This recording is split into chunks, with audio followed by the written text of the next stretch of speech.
कहते हैं राजनीति का रिश्ता हमेशा विवादों से रहा है और इस वक्त बिहार की राजनीति में एक ऐसा मामला उठा हुआ है जो थमने का नाम नहीं ले रहा है। दरअसल में यह पूरा मामला जो है वो कोई व्यक्तिगत लड़ाई नहीं है, बल्कि एक बड़ी अच्छी पंक्ति है, आपने भी सुना होगा कि वाणी ऐसी बोलिए मन का ना आपा खोए, औरों को शीतल करे खुद भी शीतल शीतल हो। तो दरअसल में आरजेडी की स्पोक्स पर्सन है सरिता पासवान, उनकी तरफ से एक बयान दिया गया स्वर्गीय ब्रह्मेश्वर मुखिया जी को लेकर के, और उस बयान के बाद विवाद जो है वो लगातार बढ़ता चला गया। और हमारे साथ इस वक्त बात करने के लिए मौजूद हैं ब्राह्मण भूमिहार फाउंडेशन है, उसके अध्यक्ष हैं आशुतोष जी। आशुतोष जी, ब्रह्मेश्वर मुखिया को लेकर के सरिता पासवान कुछ बोलती हैं और फिर उसके बाद आप उस पर जवाब देते हैं, फिर आप जवाब से पलटते हैं और आप कहते हैं कि नहीं भाई, हमारा जो सोशल अकाउंट्स है उसको हैक कर लिया गया था। फिर वो बयान देती है, जाकर के आप पर मामला भी दर्ज करवाती है और फिर उसके बाद आप फेसबुक पर लिखते हैं। आखिर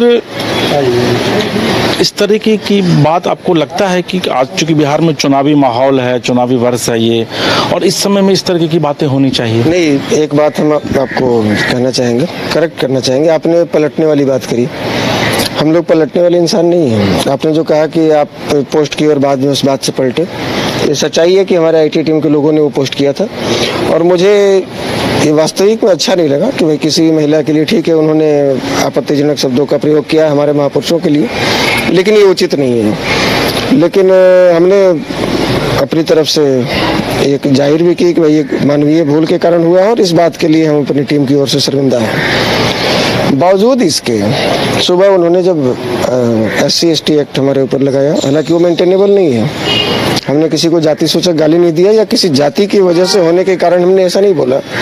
उनके जगह पर कोई पासवान सिंह, शर्मा, तिवारी, मिश्रा, कुशवाहा, कोयरी, यादव कोई भी होता तो मेरे शब्द यही होते, क्योंकि हमारे महापुरुषों को अपमानित किया गया।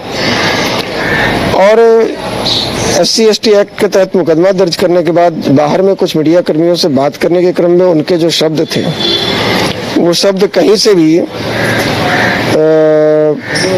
क्षमा योग्य नहीं थे। और एक स्त्री के, एक महिला के मुख से इस प्रकार का शब्द एक दूसरी महिला के लिए, यह कहता है कि वैसी महिलाओं को महिला कह देना महिला समाज का अपमान होगा। उनको महिला की संज्ञा देना मतलब महिला शब्द का अपमान हो जाएगा। और जब आप किसी नीच मानसिकता वाले व्यक्ति से जब बात करते हैं या उनको जब जवाब देते हैं, आप किसी एक फोबिया वाले व्यक्ति से, जिसके जहन में कोई एक जाति विशेष, कोई एक वर्ग विशेष को लेकर जहर भरा हो, और जब वैसे विक्षिप्त प्रवृत्ति के लोगों से जब आपको बात करनी होती है तो अपने स्तर को भी गिराकर वहां तक लाना पड़ता है, क्योंकि उनको वो बातें समझ नहीं आती। जैसे कहा कि आशुतोष जी, एक बड़ा सवाल है कि आप कहते हैं कि भाई हम ब्राह्मण भूमिहार फाउंडेशन के आप अध्यक्ष हैं, यानी कि आप सवर्णों की राजनीति करते हैं। भाई आपके महापुरुष को अगर उन्होंने कुछ कहा, अपमानजनक सूचक शब्दों का इस्तेमाल किया, तो आप भी उनके जो महापुरुष हैं लालू यादव पर आप कर सकते थे, लेकिन इसमें किसी महिलाओं के ऊपर करना, ये आपको लगता नहीं है कि ये सवर्ण नहीं बल्कि ये किसी भी पुरुष के लिए ये कहीं से भी ये शोभनीय नहीं है? हाँ सही, इनका भी सवाल सही था कि सबसे पहले बात तो कि वो व्यक्ति को महापुरुष कहकर, आरजेडी तो कहती है ना महापुरुष, हम आप नहीं कह रहे, आरजेडी तो कह रही है ना। आरजेडी से देश नहीं चल रहा है। वो तो फिर कहेंगे कि ब्रह्मेश्वर मुखिया जी भी संविधान नहीं है। देश संविधान से चल रहा है और ब्रह्मेश्वर मुखिया जी को जो संविधान का हवाला देते हैं वो लोग, जिस बाबा साहब भीमराव अम्बेडकर का हवाला देते हैं वो लोग, वही बाबा साहब भीमराव के अम्बेडकर के द्वारा रचित संविधान ने ब्रह्मेश्वर मुखिया जी को सारे दोषों से दोषमुक्त करार देते हुए बाइज्जत बरी किया, और उसको ये लोग हत्यारा कहता है। और जिसको सुप्रीम कोर्ट ने चारा चोर प्रमाणित किया और चुनाव लड़ने से वंचित किया, उनको ये लोग महान बताते हैं। तो हमारे सवाल आपका ये था कि आपके किसी महापुरुष को अपमान किया गया तो आप भी अगले के महापुरुष का अपमान कीजिए। हमारे खून में ये नहीं है कि हम किसी दूसरे वर्ग के, हम अपने वालों का जिंदाबाद करते हैं। हमने अपने जीवन में किसी दूसरे वाले का मुर्दाबाद करना नहीं सीखा। दूसरी बात एक और है कि उसको ये अधिकार किसने दिया कि तुम भाई किसी अन्य समाज या किसी वर्ग के महापुरुषों का तुम अपमान करो या उनको हत्यारा बोलो या उनका मुर्दाबाद करो? ये किसने अधिकार दिया? भारत के संविधान ने दिया, लालू यादव ने दिया, तेजस्वी यादव ने दिया। तो तेजस्वी और लालू में यदि औकात है तो वो जरा ब्रह्मेश्वर मुखिया मुर्दाबाद करके दिखा दें, हम ये मान लेंगे कि वो बड़े साहसी लोग हैं और बड़े हिम्मती लोग हैं। राबड़ी जी से दिलवा ले, अपनी मीसा भारती से दिलवा ले, रोहिणी आचार्य से दिलवा ले।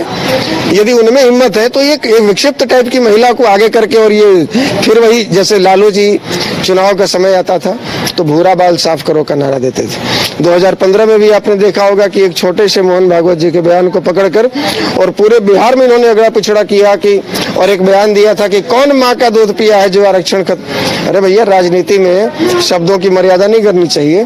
और उस समय भी 2015 में भी यही आशुतोष कुमार जो आज आपसे बात कर रहा है, 2015 में आज के 10 साल पहले मोतिहारी में गोविंदगंज विधानसभा में ये चुनाव लड़ने गए थे, प्रचार में गए थे। रवीश कुमार जी जो एनडीटीवी वाले, उनके भाई कांग्रेस से चुनाव लड़ रहे थे, और उसके 10 दिन पहले इन्होंने स्टेटमेंट दिया था कि कौन माँ का दूध पिया है जो आरक्षण खत्म करेगा। उस समय तक सवर्णों को आरक्षण नहीं मिला था। इसका मतलब कि आप एक वर्ग को टारगेट कर रहे हैं, जिसको आरक्षण मिला वो तो नहीं विरोध कर रहा है ना। जी ने कल भी किया है ट्वीट, दत्तात्रेय साहब ने जो आरएसएस के उन्होंने कहा है संविधान को लेकर, फिर वो आरक्षण पर सवाल उठा रहे हैं। वो बेशरम लोग हैं। जब चुनाव आएगा तो इस तरह के वो स्टेटमेंट देंगे ही, वो मानेंगे नहीं। और इसीलिए हमने ये तरीका, 1.5 लाख लालू यादव के समर्थकों के बीच में यही आशुतोष कुमार जाकर लालू यादव के मंच पर दूध का डब्बा फेंका था और खुलेआम चैलेंज दिया था कि हम माँ का दूध पिए हैं, आप डब्बा वाला दूध पी के बड़े हुए। लालू जी, आपके ये जो समर्थक हैं इनको बताइए कि सुप्रीम कोर्ट ने आपको चुनाव लड़ने से वंचित क्यों किया है। आपके बेटे 9वीं फेल हैं, 1.5 करोड़ की गाड़ी से चलते हैं, और आप कहते हैं कि हम पिछड़े हैं। और जो भूमिहार राजपूत ब्राह्मण लाला शेख सैयद पठान जो दिल्ली के सुलभ शौचालय में जाकर लेटरिन सफाई कर रहा है, जो टेम्पू रिक्शा चला रहा है, जो गार्ड की नौकरी कर रहा है, वो अगड़े हो गए। तो आप जनता को बताइए कि आखिर कब तक आप पिछड़े रहिएगा और ये कब तक अगड़े रहेंगे। तो जवाब तो था नहीं, तो भो जो करते हैं वो कर दिए। उसके बाद हमारी और वही बात, जैसे बाढ़े पूत पिता के कर्म में, पिता के जैसा कर्म होगा ना उसी रास्ते पर भी बेटा भी चलता है। तो पिताजी को इन्होंने देखा कि 40 वर्षों में लाश का ढेर लगाकर ये सत्ता पाए। जैसे 2000 जब 90 के दशक में नरसंहार हो रहे थे, तो लालू जी, ये यदि कोई कह देना कि लालू जी केवल सवर्णों के विरोधी थे या भूमिहारों के विरोधी थे, तो ये बहुत बड़ा अन्याय हो जाएगा बिहार के उन जातियों के साथ जिनको लालू जी ने अपनी कुर्सी के लिए कटवाया। ये तो अपनी जाति के यादवों को भी कटवाए। मियापुर में यादव मारे गए, शंकर बिघा में अति पिछड़े मारे गए, दलेलचक मघोरा में राजपूत मारे गए, सेनारी 12 चौरम अहिरा रामपुर में भूमिहार मारे गए, बेलची में। तो इस लड़ाई को कहाँ ले जाना चाहते हैं? ये लड़ाई को शुरुआत उन्होंने करी है, खत्म हम करेंगे, अपने समय से करेंगे। ये लड़ाई को बिहार के 13 13.5 करोड़ आवाम तक ले जाना चाहते हैं। उनको बताना चाहते हैं कि इनको आपने 15 वर्ष दिया, इनके माता पिताजी को बिहार के लोगों ने 15 साल तक मौका दिया, लेकिन बिहार को क्या मिला? नक्सलिज्म। अरे सर, वो तो 20 साल से सत्ता में नहीं है ना आज तो, वो तो 20 साल से सत्ता में नहीं ये कहना है कि जब थे तब क्या किए। आज जो बिहार की दुर्दशा है, क्या इसमें लालू यादव का कोई योगदान नहीं है? आज जो ट्रेनों में भर भर कर लोग सूरत पंजाब हरियाणा जा रहे हैं, इसमें लालू यादव का कोई योगदान नहीं है? की लड़ाई सरिता पासवान से है या फिर लालू यादव? सरिता पासवान जैसे सड़क छाप प्यादी से हमारा क्या लड़ाई रहेगा? ये तो प्यादा है, ये तो चला गया एक मोहरा है। इसके पीछे जो बैटिंग कर रहे हैं, जो न राजनीति में सफल हो पा रहे हैं और न क्रिकेट में सफल हो पाए, वही है तेजस्वी यादव। जवाब तो उनको मिल रहा है, और बिहार की जनता उन्हीं से सवाल करेगी जब ये चुनाव में हेलीकॉप्टर से घूम के ऐसे करेंगे ना, क्योंकि पद यात्रा तो इनसे होता नहीं है। ये बिहार की राजनीति करने चले हैं, ये चांदी का प्लेट और सोना का चम्मच लेके पैदा लिए। ये बिहार के 243 विधानसभा में किसी एक विधानसभा का चौहद्दी जरा पूछ लीजिए इनसे राघोपुर का चौहद्दी पूछ लीजिए जहां से ये चुनाव लड़ते हैं, इनको पता है? इनको बना बनाया प्लेटफॉर्म मिला, अनुकंपा पे राजनीति कर रहे हैं। ये हमारे लिए अपने ऑफिशियल ट्विटर अकाउंट और अपने ऑफिशियल फेसबुक अकाउंट से जो शब्द इस्तेमाल किए हैं कि 2 कौड़ी का लफंगा, पूरा भारत जानता है कि सबसे ज्यादा लफंगा भारत की कौन सी पार्टी में बने हैं। भारत का सबसे बड़ा लफंगा पार्टी कौन है? किसी से पूछ लीजिएगा, अनपढ़ बच्चा बोल देगा राष्ट्रीय जनता दल। और ये जो कह रहे हैं हमारी औकात 2 कौड़ी, हम बहुत धन्यवाद देंगे कि आप 2 कौड़ी के लायक हमको माने। ये 2 कौड़ी की औकात भी आशुतोष कुमार अपने बदौलत बनाया है, लेकिन आपकी हैसियत ये है कि आपने अपने बदौलत अब तक फूटी कौड़ी की भी औकात नहीं बनाई। आपकी जो भी पहचान है वो लालू यादव के लड़का के रूप में आपकी पहचान है, बेटा के रूप में पहचान है, अपनी पहचान नहीं है।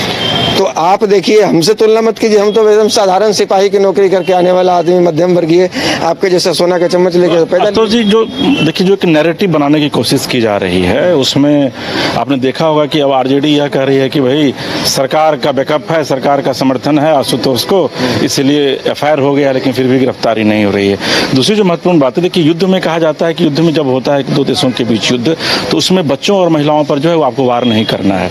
और राजनीति में भी यह कहा जाता है कि महिलाओं के ऊपर आप कम से कम उनके चरित्र पर सवाल खड़ा नहीं कर सकते हैं। तो रिपेंटेंस होता है कभी कभी, आपको लगता है कि भाई महिलाओं के ऊपर आपने इस तरीके की बातें कर करके, क्योंकि मैं वो कह नहीं सकता हूँ ऑन कैमरा। आपने 2 सवाल किए। पहला सवाल ये है कि सरकार का संरक्षण मिल रहा है आशुतोष कुमार को और इसी वजह से एफआईआर हुआ और अब तक गिरफ्तारी नहीं हुई। क्या इनके लोग बताएंगे कि वो जो एफआईआर SC/ST एक्ट के तहत हम पर हुआ है, ये एक्ट हम पर मेंटेनेबल है? क्या हमने किसी को जाति सूचक गाली दी, या हमने किसी जाति की वजह से गाली दी, उस जाति की होने की वजह से गाली दी? ये प्रवक्ता किसी सिंह शर्मा यादव टाइटल वाली होती तो क्या हम नहीं कहते? हमने कोई जाति देखकर, तो दुर्भाग्य है पासवान समाज का कि ऐसी एक विक्षिप्त महिला उनके समाज में पैदा ली जो उनके समाज को भी नुकसान पहुंचा रही है। हमने कभी बाबा बीर चौहरमल का तो मुर्दाबाद नहीं किया, किसने अधिकार दिया उसको? ये मोहरा बनकर ये पासवान समाज को, और ये जो भूमिहार और पासवानों में जो एक बढ़िया संबंध 2020 के चुनाव में आपने देखा होगा कि कैसे नीतीश कुमार के खिलाफ चिराग पासवान के साथ एक पैर पे खड़े रहकर भूमिहारों ने चिराग का समर्थन दिया।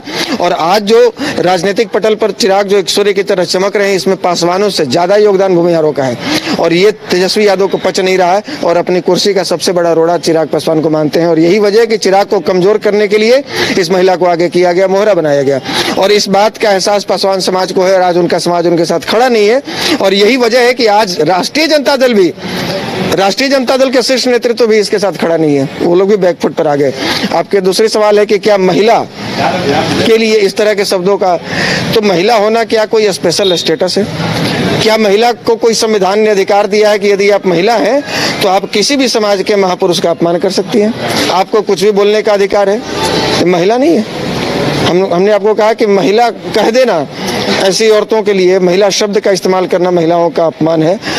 हम ब्याह भी कराने वाले लोग हैं और श्राद्ध भी कराने वाले लोग हैं, तो दोनों मंत्र हम लोग जानते हैं। यदि कोई विनय की भाषा समझता है तो हम लोग हाथ जोड़कर बात करते हैं, और यदि कोई इस भाषा में समझना चाहता है तो हम लोग उसी भाषा में जवाब देते हैं। चलिए, रामायण की एक पंक्ति आपने सुनी होगी, उसमें तुलसीदास जी ने लिखा है कि बिना न मानत जलधि जर गए 3 दिन बीत, बोले राम सकोप तब भय बिन होए न प्रीत।